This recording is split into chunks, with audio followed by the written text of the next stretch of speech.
Hello, എല്ലാ കൂട്ടുകാർക്കും എൻ്റെ ചാനലിലേക്ക് സ്വാഗതം. ഇന്ന് ഞാൻ കോളിഫ്ലവർ ഫ്രൈ ആണ് ഉണ്ടാക്കാൻ പോകുന്നത്. വളരെ എളുപ്പമാണ്. അപ്പോൾ അതെങ്ങനെ ഉണ്ടാക്കാൻ നോക്കിയാലോ. ഞാൻ കുറച്ച് വെള്ളം വെച്ചിട്ടുണ്ട് ചൂടാക്കാനായിട്ട്. അതിലേക്ക് കുറച്ച് ഉപ്പിട്ട് വെള്ളം നന്നായിട്ടൊന്ന് തിളക്കട്ടെ. തിളച്ച ശേഷം ഞാൻ എടുത്തു വെച്ചിരിക്കുന്ന കോളിഫ്ലവർ അതിലേക്ക് ചേർക്കുകയാണ്. ചെറുതായി കട്ട് ചെയ്ത്, തീരെ ചെറുതായിട്ടല്ല, ഒരു മീഡിയം രീതിയിൽ കട്ട് ചെയ്ത് ആ കോളിഫ്ലവർ ഞാൻ അതിലേക്ക് ചേർത്ത് ഒന്ന് ഇളക്കിയ ശേഷം തീ ഓഫ് ചെയ്ത് ഒരു 2 മിനിറ്റ് നമുക്ക് അടച്ച് വെക്കാം. ഇപ്പോൾ 2 മിനിറ്റ് ആയിട്ടുണ്ട്. ഞാനിപ്പോൾ ഈ വെള്ളത്തിൽ നിന്ന് ഈ കോളിഫ്ലവർ മാറ്റി വെക്കാൻ പോവാണ്. ഇപ്പോൾ ഈ കോളിഫ്ലവർ എല്ലാം നമുക്ക് വെള്ളത്തിൽ നിന്ന് മാറ്റി വേറെ പാത്രത്തിലേക്ക് എടുത്ത് വെക്കാം.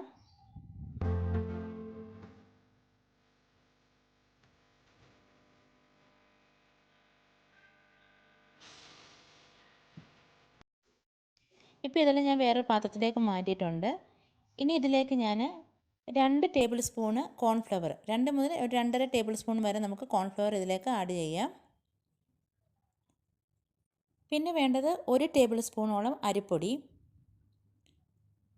അതും കൂടെ ചേർക്കാം.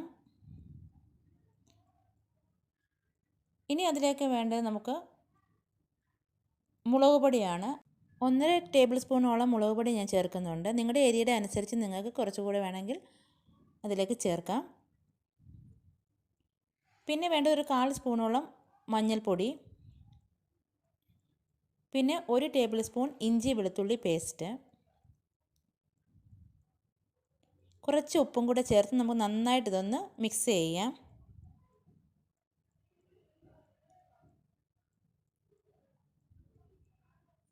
ഇതെല്ലാം നന്നായിട്ടൊന്ന് മിക്സ് ചെയ്ത ശേഷം നമുക്കതിലേക്ക് കുറച്ച് നാരങ്ങ നീരും കൂടെ ചേർക്കാം.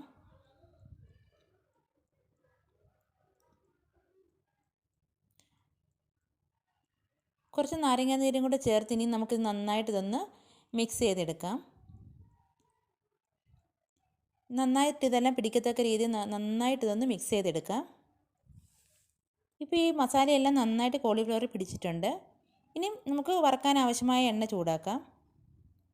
എണ്ണ ചൂടാക്കി അതിലേക്ക് നമ്മൾ പുരട്ടി വെച്ചിരിക്കുന്ന കോളിഫ്ലവർ അതിലേക്ക് ചേർത്ത് നന്നായിട്ട് വറുത്തെടുക്കാം.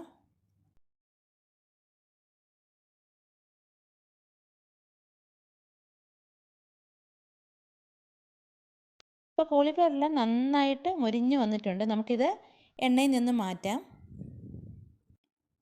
ഇപ്പം നമ്മുടെ കോളിഫ്ലവർ ഫ്രൈ റെഡി ആയിട്ടുണ്ട്.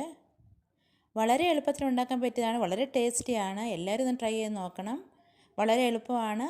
5 മിനിറ്റ് നമുക്ക് എളുപ്പം ഉണ്ടാക്കിയെടുക്കാം. അപ്പോൾ എല്ലാവർക്കും ഇഷ്ടമായ എൻ്റെ ചാനൽ സബ്സ്ക്രൈബ് ചെയ്യാനും ഷെയർ ചെയ്യാനും ലൈക്ക് ചെയ്യാനും കമൻറ്റ് ചെയ്യാനും മറക്കരുത്. അടുത്ത നല്ലൊരു വിഭവമായി കാണുന്നവരെ എല്ലാവർക്കും നമസ്കാരം.